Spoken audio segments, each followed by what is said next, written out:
In 1963, Homelite released the XL12. It weighed 12 pounds. Every competing chainsaw on the market weighed more than 18 pounds. The XL12 was built from die-cast magnesium. It sold for $90. For the first time, a working chainsaw cost less than a month's groceries for a family of 4. Between 1950 and 1970, America's suburban population nearly doubled to 74 million. Millions of those people had just bought their first house, and every one of those houses had a yard. Homelite had been making power equipment since 1921. In 1921, Charles H. Ferguson founded the Home Electric Lighting Company in Port Chester, New York. Ferguson was not in the lumber business. He was not in the tool business. He built portable gasoline-powered electrical generators, small enough to carry, powerful enough to run lights, pumps and appliances on farms that had no utility lines. His first customers were rural households. Electricity did not reach most of rural America until the 1930s and 1940s. Ferguson's generators filled that gap for 2 decades. Then the United States entered World War II. Homelite made thousands of electrical generators that were fixed installations in tanks and bombers. Portable units were used to start aircraft or power radio equipment. Homelite produced a total of 99,738 units under 70 major contracts, valued at $34,525,000. The Port Chester facility received the Army-Navy E Award 4 times, with the first presented on October 8, 1942. To meet wartime demand, Homelite grew its workforce from 100 employees in 1940 to 850 by 1942. Japan surrendered on September 2, 1945. Every military contract Homelite held ended. The company had 850 workers, a factory built for wartime output, and no customers. In September 1945, Homelite faced a simple problem. The company had a factory, a workforce, and an engineering capability built entirely around portable power generation. The war that justified all of it was over. The company needed something new to make. The answer was already forming outside its front door. By 1947, 6 million American families were living in overcrowded conditions, doubled up with relatives, crammed into temporary housing, or waiting in Quonset huts originally built for wartime workers. The federal government had seen this coming. The Veterans Administration Loan Program, part of the 1944 GI Bill, guaranteed home loans for returning soldiers. Builders moved immediately. William Levitt was one of those builders. In 1946, Levitt began constructing the first Levitttown on 1,200 acres of potato fields in Long Island, New York. The development eventually housed more than 40,000 people. It was not the only project of its kind. It was simply the most famous. Developers across the country replicated the model, carving subdivisions out of farmland on the edges of every major American city. Home ownership rates rose from 44% in 1940 to almost 62% in 1960. That shift represented millions of individual families moving out of apartments and into houses. Houses with yards, trees, and land that needed maintenance. Residential construction in the suburbs accounted for 75% of all construction during the 1950s. The American backyard was not a cultural idea. It was a construction project happening at industrial scale. Homelite understood what that meant. A homeowner with a yard and a tree line needed tools. Not logging equipment, not 2-man industrial saws. Something smaller, something manageable, something one person could pick up, start and use on a Saturday afternoon without any professional training. Homelite had already been working toward that tool. In 1946, Homelite manufactured its first chainsaw, an electrical model. In 1949, it released the first chainsaw that featured 1-man operation. Previous saws were generally too large and bulky to be operated by a single individual. The 1949 model was called the 20MCS. It was gasoline-powered. It featured a 4-horsepower Homelite engine and weighed approximately 28 pounds without the bar and chain. 28 pounds was still heavy. Still a working tool for a working person. But it was one person's tool, and that was the point. By the mid-1960s, Homelite had been firmly established as one of the largest manufacturers of chainsaws in the world, with models ranging from small brush cutters to the most advanced professional logging saws. The company was growing, but it had not yet made the product that would define it. In 1963, Homelite introduced the XL12. The XL12 was a magnesium alloy framed chainsaw. The numeral 12 in the name denoted that the power head weighed a mere 12 pounds. The frame was die-cast magnesium, not steel, not aluminum. Magnesium was lighter than both, and it held up. The XL12 ran a single-cylinder, 54.2 cubic centimetre engine. It remained in production until 1988, a 25-year run. At a time when competing models weighed more than 18 pounds, the XL12 tipped the scales at 12 pounds. That difference was not marginal. 6 pounds is the weight of a full gallon of water. Over a morning of tree work, 6 pounds is the difference between finishing the job and stopping early. The XL12's expected market was the suburban homeowner, who could buy one for as little as $90. In 1963, the median household income in the United States was approximately $6,200 per year. $90 was roughly 5 days of wages for the average American worker. It was affordable. It was intentionally affordable. Homelite was not selling to logging companies. Homelite was selling to the man who just moved into a 3-bedroom ranch house in a subdivision that used to be a forest. The XL12 was marketed as the lightest direct drive chainsaw available. XL stood for extra light. The 12 was the weight of the power head in pounds. The name was the advertisement. In 1955, 8 years before the XL12 arrived, Homelite had been acquired by Textron. In 1955, the Homelite Corporation was purchased by Textron. Textron was a Rhode Island-based industrial conglomerate, one of the first of its kind in American business. Textron pioneered the conglomerate model, acquiring companies across unrelated industries to insulate itself from downturns in any single market. The acquisition gave Homelite something it could not build on its own: distribution. Textron had the retail relationships, the supply chain infrastructure, and the capital to push Homelite products into hardware stores, farm supply shops, and equipment dealers across the country.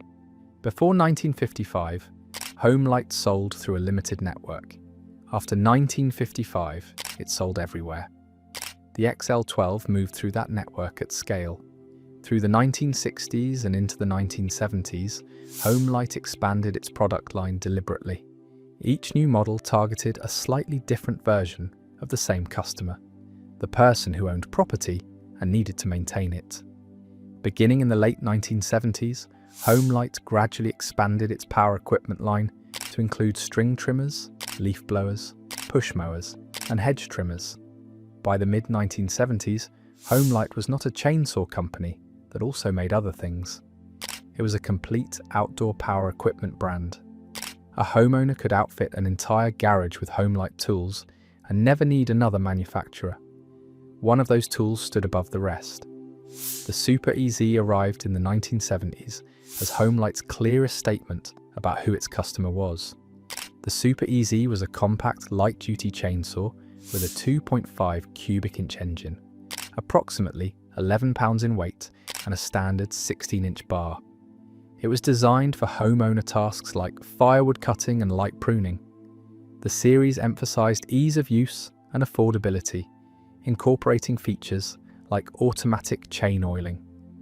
The Super EZ Automatic was marketed by Homelite as a saw for the homeowner or farmer, people who didn't cut timber every day but still needed something better than hardware store-grade tools. 11 pounds, automatic oiling, a 16-inch bar, long enough to fell a backyard oak, short enough to handle in tight spaces. The Super Easy was engineered around the reality of how most Americans actually used a chainsaw, occasionally, seasonally, and without any formal training. Homelite was threading a precise needle. The tool had to be durable enough to actually work when a homeowner pulled it out of the garage twice a year. It also had to be simple enough that the same homeowner, with no mechanical background and no instruction manual in hand, could start it, use it, and put it back without breaking it. For roughly 2 decades, Homelite got that balance right. Then the XL12 appeared somewhere no one at Homelite had planned for. In 1981, director Sam Raimi released The Evil Dead. The film was shot on a budget of approximately $375,000. The chainsaw used in the film was a Homelite XL12. The Homelite XL chainsaw became the main weapon of Ash Williams, the film's central character, and went on to be featured in every form of expanded media in the Evil Dead franchise. The Evil Dead became a defining film of the horror genre. It was released in 18 countries. It generated sequels, a television series, video games, and decades of merchandise. Every piece of that franchise carried a Homelite XL12 at its center. The Homelite XL12 also appeared on a poster for Texas Chainsaw Massacre: The Next Generation. The film was released in 1994. It starred Renee Zellweger and Matthew McConaughey, both before either had become household names. Two of the most widely distributed horror properties in American film history put the same $90 hardware store chainsaw on their promotional material. That kind of visibility cannot be purchased. It arrives when a product is already so embedded in everyday American life that filmmakers reach for it instinctively when they need something recognizable. By the late 1970s, Homelite was the most recognized chainsaw brand in the United States. The XL12 had been in production for 15 years. The Super Easy was selling to an entire generation of first-time homeowners. Textron's distribution network had placed Homelite products in virtually every hardware store in the country. The brand had done everything right. In 1978, Textron acquired Jacobson, a manufacturer of commercial lawn and turf equipment. 3 years later, in 1981, Textron merged Homelite and Jacobson's consumer products division into a single operating unit called Homelite Jacobson. The merger made sense on a spreadsheet. It made less sense for a chainsaw. Homelite and Jacobson were not the same kind of company. Homelite sold to homeowners. Jacobson sold commercial turf equipment to golf courses, municipalities, and groundskeeping operations. The customers were different. The distribution channels were different. The engineering priorities were different. Combining them into a single division under Textron's management did not make either business stronger. It made both businesses harder to manage. Inside Textron, Homelite was one line item among dozens. Textron owned Bell Helicopter. It owned E-Z-Go golf carts. It owned Schaefer pen and Bostitch fastening tools. Homelite's chainsaw engineers were not competing for resources against other chainsaw engineers. They were competing for budget against aerospace divisions and automotive components manufacturers. In that environment, a consumer chainsaw line was never going to be the priority. The consequences were visible on the product. By the late 1980s, a reissued version of the XL12 was available, still trying to cash in on the model's name recognition, but it still suffered from the same vibration and vapor lock issues the original design had always carried. The XL12 had entered production in 1963. By 1988, it had been on sale for 25 years with the same fundamental engineering. 25 years is a long time in any industry. In power tools, it is a generation. While Homelite was holding still, its competitors were moving.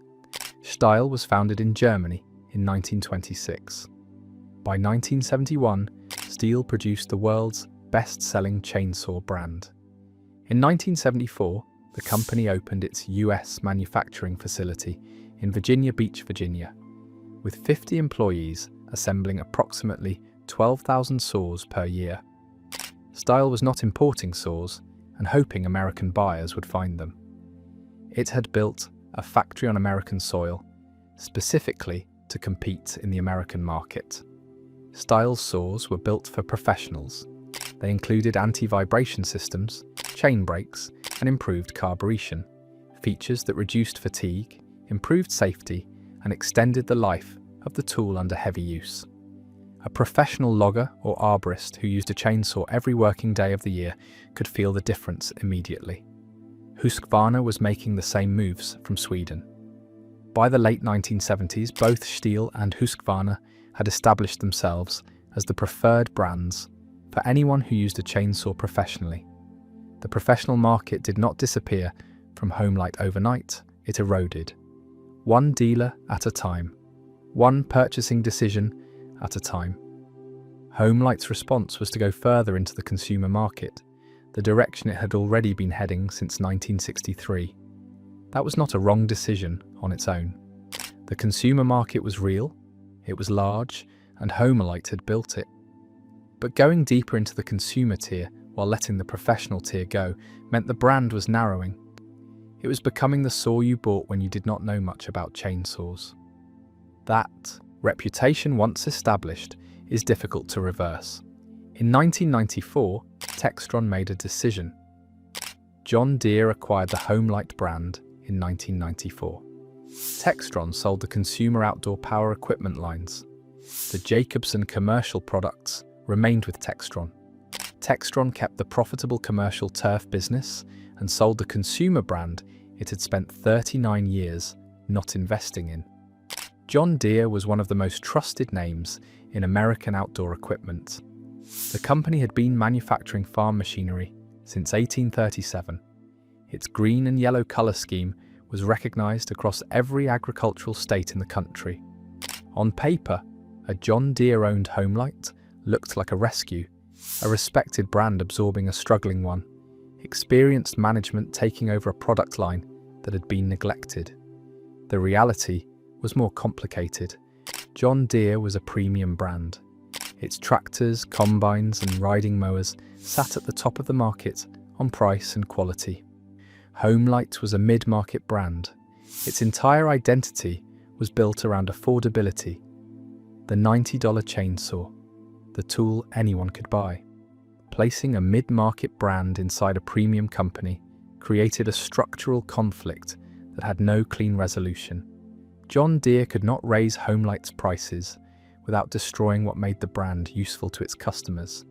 It could not invest heavily in Homelite's engineering without undermining John Deere's own premium positioning. The two brands were pointed in different directions, and no amount of management restructuring was going to change that. Under John Deere, Homelite continued to decline. The chainsaw line received no significant new investment. Replacement parts for the older, professional-grade saws became generally limited to new old stock and salvage parts. The professional tier, the market that had built Homelite's reputation in the 1950s and 1960s, was effectively abandoned. 7 years after acquiring Homelite, John Deere sold it. In November 2001, Tektronic Industries acquired John Deere's Homelite brand of garden and lawn, care tools, and equipment, paying $24 million. $24 million. That number needs context. In 2001, the median price of a new home in the United States was $175,000. $24 million was the price of 137 median American homes. A brand that had supplied the United States military during World War II built the world's first lightweight chainsaw and put power tools in the hands of 74 million suburban Americans sold for the cost of a small apartment complex. Tektronic Industries is known as TTI. TTI was founded in 1985 in Hong Kong by Horst Julius Pudwill and Roy Chai Ping Chung as an original equipment manufacturer for overseas brands. By 2001, TTI already owned the Ryobi power tool brand in North America, acquired in August 2000. It owned Vax, a floor care brand in the United Kingdom. It was building a portfolio of affordable consumer power equipment brands, and it was building that portfolio by acquiring names that already had shelf recognition in big box retail stores. Homelite had exactly that. The name was on millions of garage walls across America. TTI did not buy Homelite for its engineering.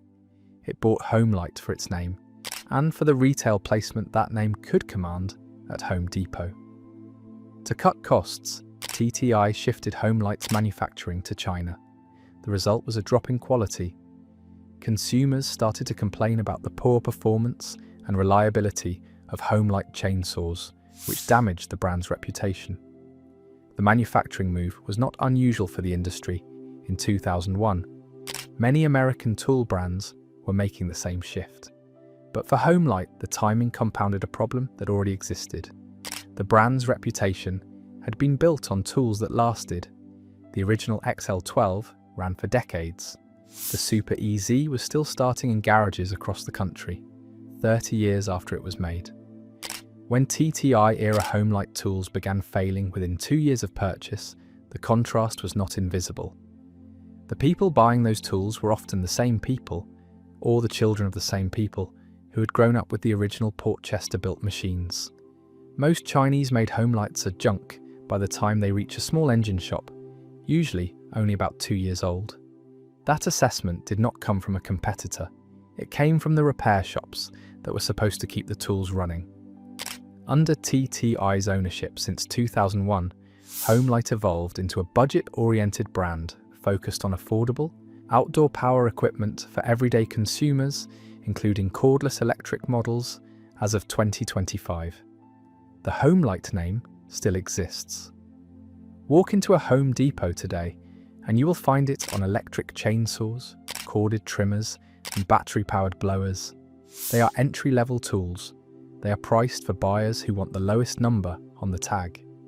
They carry no engineering connection to the tools built in Portchester. The brand Charles H. Ferguson, founded in 1921 to bring electricity to rural America.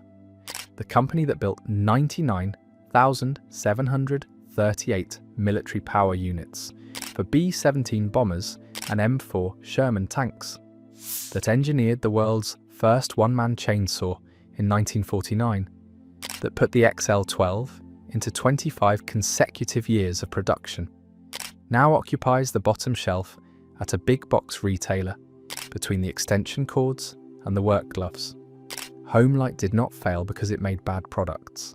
The original tools were exceptional. XL12. Chainsaws built in the 1960s and 1970s still run today. 50 and 60 years after they left the factory, they start on the second pull. The failure was structural. Textron bought Homelite in 1955 and managed it as a revenue line inside a conglomerate for 39 years. John Deere bought it in 1994 and held it for 7 years without resolving the brand identity conflict at its center. TTI bought it in 2001 for $24 million and optimized it for cost, not quality. 3 owners, 56 years of declining investment, each transaction rational in isolation, each one a smaller version of the same decision, that Homelite's name was worth more than its engineering. Charles H. Ferguson founded Homelite in 1921 with a generator and a conviction that working people deserved access to reliable power. 80 years later, the company he built sold for $24 million to a Hong Kong conglomerate. If you found this history worth your time, consider subscribing and leaving a like, only if it genuinely earned it.